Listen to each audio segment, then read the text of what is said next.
मुआशी तौर पर पाकिस्तान पे ये तनकीद की जाती है कि पहले रोज़ से हमने कारखाने नहीं लगाए, ना हमारी कोई मसनूआत थी, ना हमने कुछ एक्सपोर्ट किया, ना इंडिजिनस किसी इंडस्ट्री को प्रमोट किया।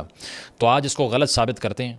उसकी वजह है कि एक इंडस्ट्री पाकिस्तान में ख़ासी थ्राइव कर रही है, जिसके ऊपर शायद बहुत से लोगों का ध्यान गया भी ना हो, और उस इंडस्ट्री का नाम है बैगिंग इंडस्ट्री, यानी कि भीख मांगने की इंडस्ट्री, भीख मांगने की फैक्ट्रियाँ। आपको याद होगा पिछले साल गजनफर हुसैन नामी एक भिखारी जड़ांवाला से गिरफ्तार हुआ था, जिसके अकाउंट से 3 करोड़ रुपए निकल आए थे। ठीक है। साथ साथ मुल्तान से भी एक शौकत नामी आदमी गिरफ्तार हुआ या नोटिस पे आया, जिसने 1 करोड़ रुपए की इंश्योरेंस करवाई हुई थी अपनी। और जब उससे पूछा कि तुम करते क्या हो, तो उसने कहा भीख मांगता हूँ, काफ़ी सालों से मेरा ये प्रोफेशन है।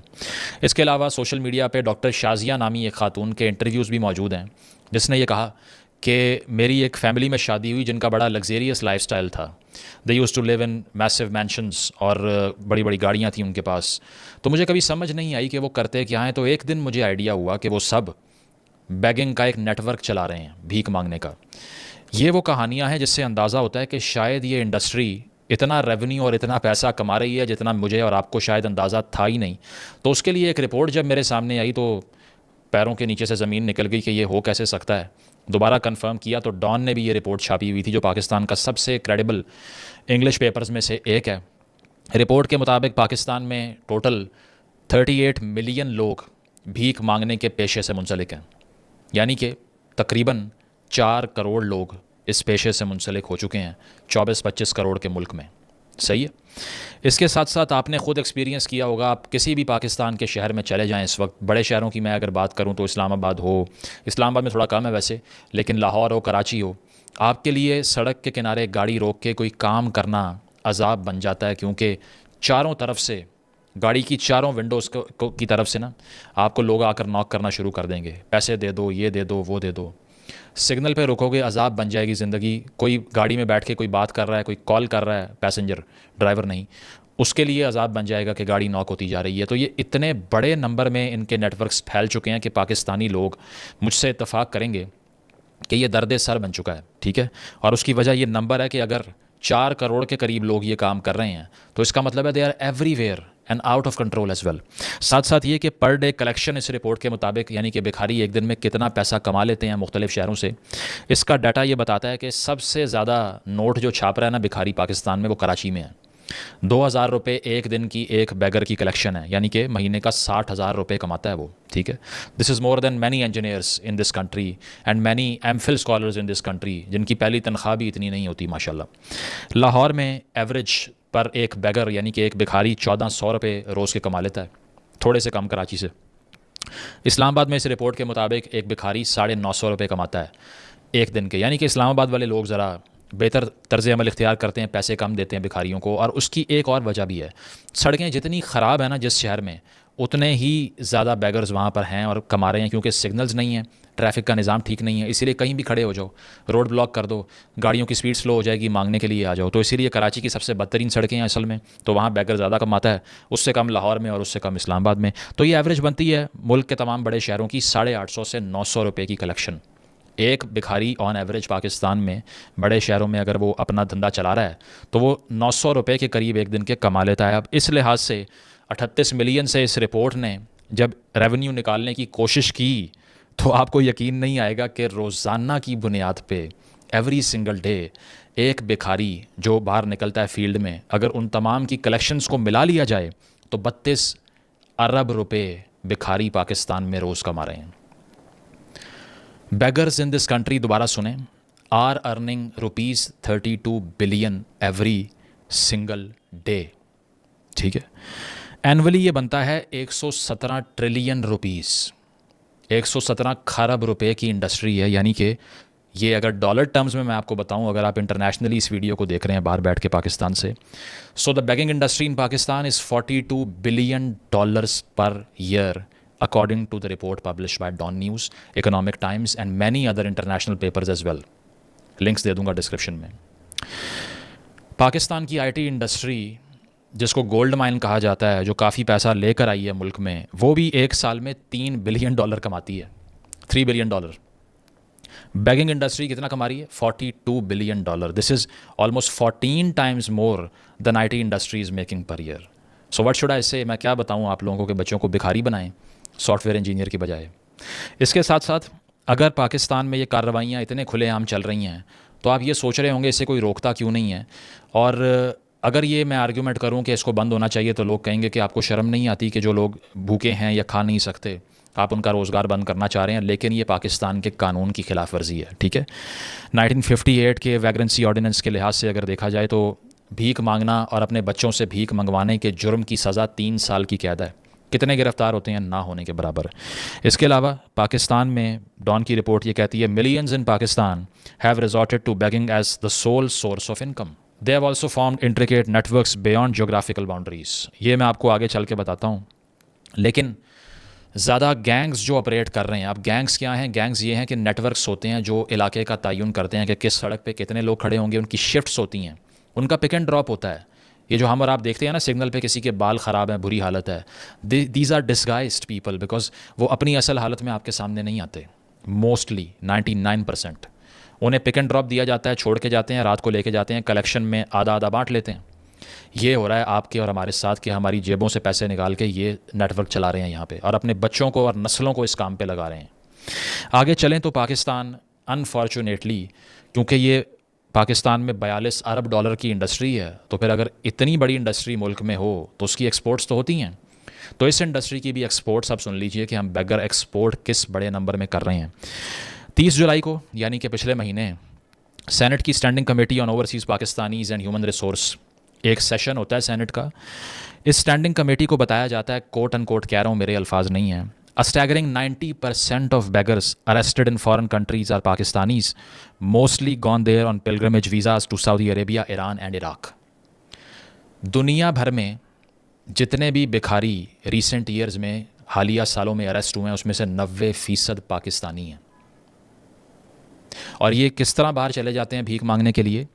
पिलग्रिमेज के वीज़ास पे, यानी कि ज़ियारतों पे इराक, ईरान और साथ सऊदी अरेबिया चले जाते हैं हज और उम्रे के लिए और वहाँ जाके ये हरकत करते हैं, ठीक है।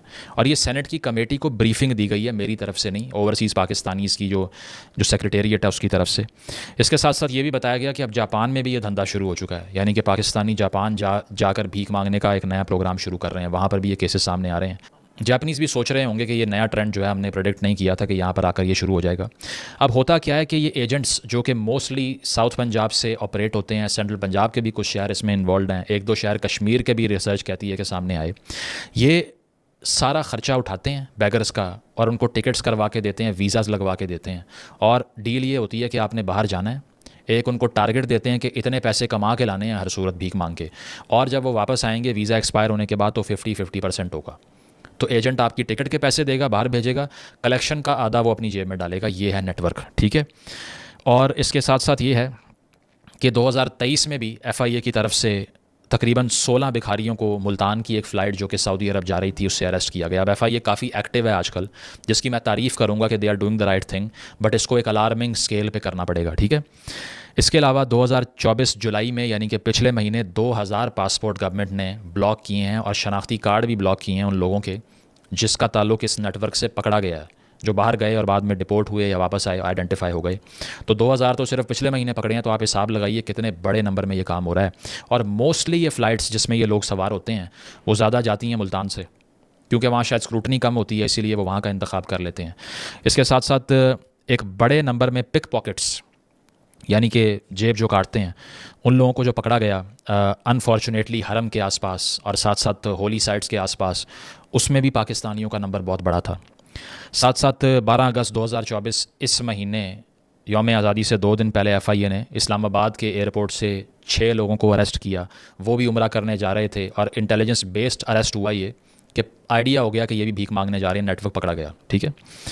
साथ साथ ये कि इंटीरियर मिनिस्ट्री ने ये बताया है कमेटी को कि पिछले 2 सालों के अंदर इन 2 ईयर्स ओनली हमने मुख्तलिफ़ फ़्लाइट्स पर छापे मार के 44,000 लोगों को ऑफलोड किया है। अब अगर आपको लग रहा है ना कि ये हवाई कहानी है कि इतने ज़्यादा बैगर्स पाकिस्तान में हो ही नहीं सकते, तो आप ये इनके अपने स्टैट्स देखिए इंटीरियर मिनिस्ट्री के कि उन्होंने सिर्फ 44,000 लोगों को तो पिछले 2 सालों में ऑफलोड किया है कि वो भीख मांगने जा रहे थे, पहले पकड़े गए, ठीक है, सस्पिशन की बुनियाद पर भी किया है। साथ साथ ये कि अभी सेनेट कमेटी को ये भी बताया गया कि सऊदी अरेबिया से एक अग्रीमेंट हुआ है पाकिस्तान का, जिसके तहत सऊदीज़ ने कहा है कि तुहानू खुदा दा वास्ता है ये मज़ीद बैगर्स यहाँ ना भेजें और लेस स्किलफुल लोग भी यहाँ ना भेजें, एक एग्रीमेंट हुआ है। ये भी सेनेट कमेटी को बताया गया, मैं अपनी तरफ से कहानी नहीं सुना रहा। तो वो भी तंग आके हाथ जोड़ रहे हैं कि इनको रोक लें किसी तरह, ठीक है। बहुत सी वीडियो सोशल मीडिया पे मौजूद हैं, बहुत से इन्फ्लुएंसर्स भी इस पर बात कर चुके हैं कि सऊदी अरेबिया में मुख्तलिफ़ जगहों पे बैठ के भीख मांगी जा रही है, और जब पूछो तो पाकिस्तानी है, कैमरे के सामने आने के बाद भाग जाते हैं। साथ साथ सेनेट कमेटी को सिर्फ बैगिंग के हवाले से नहीं बताया गया, अनफॉर्चुनेटली ये भी बताया गया कि पाकिस्तान की लेबर फोर्स, जो कि यूएई की लेबर फोर्स का 15% बनता है, ये खबर तो टीवी पे भी चली है, ठीक है। 15% लेबर फोर्स है टोटल यूएई में पाकिस्तान की, लेकिन जो लेबर फोर्स यूएई में क्राइम करती है उसका 50% पाकिस्तानीज़ ने किया। उन क्राइम्स में मोस्टली जो इश्यूज़ थे ना वो सिविक क्राइम्स थे, यानी कि ये ऑन रिकॉर्ड है सेनेट कमेटी को जो बताया गया कि यूएई की अथॉरिटीज़ ने कंसर्न शो किया कि most of these people were filming women without their consent, कि उनसे पूछे बगैर उनकी वीडियोस बना रहे हैं। स्पेस देने का इशू समझ नहीं आता, कैट कॉलिंग हो रही है। उन्हें लगता है ये भी अनारकली बाज़ार है जहाँ हलवा लिखा होगा सूट के ऊपर, तो जाके दबोच लोगे लड़की को और कोई कुछ नहीं कहेगा आपको। तो चूँकि अनफॉर्चुनेटली हम ट्रेन ही नहीं करते अपने माइंड्स को, और वो बाहर जाके सोशल ऑर्डर डिस्टर्ब करना शुरू हो जाते हैं। तो ख़वातीन की वीडियोस बनाने की जो वायलेशंस हैं उसमें बेशतर पाकिस्तानी वहाँ पर हैं। इसके साथ साथ अगर देखा जाए पाकिस्तान का प्रेजेंट डाटा जो बताता है, जस्टिस प्रोजेक्ट पाकिस्तान 2023 की रिपोर्ट है कि 14,000 पाकिस्तानी जो ओवरसीज़ जेलों में हैं उसमें से 58% यूएई और सऊदी अरेबिया में हैं। अपने इस्लामी भाइयों के ममालिक में जाके ये वायलेशंस करते हैं। इशू ये है कि 12 मिलियन पाकिस्तानी तकरीबन इस वक्त गल्फ़ कंट्रीज़ में एक्सपैट के तौर पर रजिस्टर्ड है। 12 मिलियन, इस 12 मिलियन में सिर्फ 10% स्किलफुल है। 90% अनस्किल्ड लोग बाहर भेजी जा रहे हैं, धड़ाधड़ भेजी जा रहे हैं। 1970s से भुट्टो साहब ने जो आगाज़ किया था कि जाओ बाहर सड़कें बनाओ, तारें ठीक करो, मजदूरियाँ करो, रोटियाँ पकाओ, अभी तक उसी स्टेज पे खड़े हुए हैं कि अपनी वर्क फोर्स को ट्रेन ही नहीं कर पाए, और स्किल कोई हो या ना, एक अच्छा शहरी बनाने पे भी तवज्जो नहीं दे सके, ठीक है। मोस्टली इस 12 मिलियन की जो मैं बात कर रहा हूँ, फॉर द मोस्ट पार्ट इसमें कौन लोग हैं? लेबरर्स हैं, मज़दूर, इलेक्ट्रिशियन, वेल्डर, कुक, वेटर, ठीक है। इसके अलावा हर वो काम जिसमें कोई हाई लेवल का स्किल नहीं चाहिए, वाइट कॉलर नौकरियां नहीं करते। तो जब इस तरह के लोग आप बाहर भेज रहे हैं तो आप क्या एक्सपेक्ट करते हैं कि इंटरनेशनल कम्युनिटी उनको एक्सेप्ट कर लेगी? इसी सेनेट की कमेटी को ये बताया है, ओवरसीज़ की मिनिस्ट्री की तरफ से ये बताया गया है कि अब फॉरेन एम्प्लॉयर्स, यानी कि सऊदी अरेबिया हो या दुबई हो, अबू धाबी हो, यूएई की बात कर रहा हूँ, वो अब रिप्लेस कर रहे हैं पाकिस्तानियों को विद बांग्लादेशीज़ एंड इंडियंस। 2 वजूहात की बिना पे। नंबर 1, स्किल नहीं है पाकिस्तानियों में। नंबर 2, इन क्राइम्स की वजह से, इन डिसेंसी की वजह से डाउट है और क्रेडिबिलिटी का इशू क्रिएट हो गया। अब हमने और आपने तो कुछ नहीं किया, लेकिन unfortunately the passport they are carrying out there is representing the whole country and they are destroying the credibility. इसी वजह से एडेड स्क्रूटनी है यूएई की तरफ से। कोई ऐलान नहीं किया गया, ना वो करते हैं, because of their interest. They don't want to lose a lot of investment that comes from Pakistan. But ये आप जाके किसी भी वीज़ा एजेंट से पता कर लें कि कितनी एडेड स्क्रूटनी है स्टेज पे दुबई के वीज़ाज़ के लिए, चाहे वो मॉनिटरी स्क्रूटनी हो कि बैंक स्टेटमेंट मेंटेन करनी है, बाकी चीज़ें करनी है। वीज़ा रिजेक्शन का नंबर देख लें कितना है, आइडिया हो जाएगा, ठीक है। अनअनाउंस्ड चीज़ें हो रही हैं। ये सारा कुछ इसीलिए है कि हम जो ये भीख मांगने के लिए लोगों को बाहर भेज रहे हैं वो ये कर रहे हैं कि हमारी कम्युनिटी का ही नाम बदनाम होना शुरू हो गया क्योंकि हमने तवज्जो नहीं दी इस पर, ठीक है। अगर मुल्क के अंदर 38 मिलियन बैगर फिर रहा है जो कि 42 अरब डॉलर की इंडस्ट्री चला रहा है, तो उसको बाहर जाने से भी आप 90% रोक लोगे, 10% भी निकल गया अगर, कितनी स्क्रूटनी कर लेंगे आप? वो बाहर जाके यही करेगा। फिर एक और पाकिस्तान में ज़ॉम्बी एपोकलिप्स आया पिछले 3-4 साल में, जिसका नाम है तब्दीली की रेवोल्यूशन। इस तब्दीली की रेवोल्यूशन ने बची कुची जो हमारी साख थी वो भी तबाह कर दी। चार्ज करके लोगों को हाफ बेक्ड रेवोल्यूशनरी बना के बाहर भेज दिया, वहाँ जाके आगे लगाने की कोशिश कर रहे हैं। अभी जब वोट ऑफ नो कॉन्फिडेंस के बाद एहतजाज हुआ, इस्तांबुल में 24 पाकिस्तानी अरेस्ट किए। टर्की ने कहा कि ये गंद अपना यहाँ से निकालो, बेशक अर्तुगरुल हमने बनाया लेकिन यहाँ आज़ाद नहीं कराना, उसको वापस जाओ, ठीक है। इसके साथ साथ ये कि यूएई के अंदर एहतजाज हुआ, वहाँ पर अथॉरिटीज़ ने वार्न किया कि बिल्कुल परमिशन नहीं है इसकी, यहाँ नहीं हो सकता, सही है। सऊदी अरेबिया के अंदर हरम के अंदर नारे लग गए, ठीक है। अभी रिसेंटली भी मैंने देखा है किसी, शायद कोई पॉलिटिशियन है या कौन है, उसको अरेस्ट किया गया है, काबा के सामने खड़े होकर वीडियो बना के खान साहब को रिहा कर दो और ये कर दो। तो इन एक्टिविटीज़ ने जो बाकी बचा था वो भी बर्बाद कर दिया। लंदन में आप देख लें, आप सड़क पे अगर चल नहीं सकते, अगर आपने ज़िंदगी में कभी तौहीन इमरान खान की है, तो अगर ये कर दिया ना आपने, तो आप सड़क पे अगर वॉक करेंगे, आपके पीछे स्ट्रे एनिमल्स की तरह लोग आएंगे, आवाज़ें मारते हुए, वीडियोस बनाते हुए, गालियाँ देते हुए घर तक छोड़ के आएंगे आपको। और यूके के नेबरहुड्स में गोरे सर पकड़ के बैठे हुए हैं कि भाई ये क्या इंपोर्ट कर लिया हमने। तो बाकी कसर जो है वो इन लोगों ने निकाल दी। तो अब चीज़ ये है कि पाकिस्तान में सबसे पहले तो डिस्करेजमेंट लोगों की तरफ से होनी चाहिए भिखारियों की, उसके बगैर कुछ ठीक नहीं हो सकता। दूसरी चीज़, एक डिस्कोर्स शुरू होना चाहिए कि इनको अरेस्ट किया जाए मैस स्केल के ऊपर, इनके नेटवर्क्स को पकड़ा जाए, जिन बच्चों का मुस्तकबिल बर्बाद हो रहा है उन्हें पकड़ा जाए। और सबसे बड़ी चीज़ ये है कि हमारा पासपोर्ट पहले ही दुनिया के टॉप 3-4 वर्स्ट पासपोर्ट्स में आता है, इसके साथ मज़ीद जुल्म होने से बचाइए। मज़ीद इंटेलिजेंस ऑपरेशन करिए। FIA जो काम कर रही है, अच्छा काम कर रही है, इसको मज़ीद तेज़ करना पड़ेगा। इन नेटवर्क्स को पकड़ना पड़ेगा जो रिपीटेडली इन लोगों को ढूंढ के बाहर भेजते हैं। शहरियों को डिस्करेज करना पड़ेगा कि इन्हें पैसे ना दीजिए। और सबसे बड़ी बात है कि स्किल देना पड़ेगा शहरी को, ताकि वो बाहर जाए तो कोई ऐसा काम करे जिससे एक कौम का इमेज ख़राब ना हो, किसी की जेब ना काटे, भीख ना मांगे। Thank you.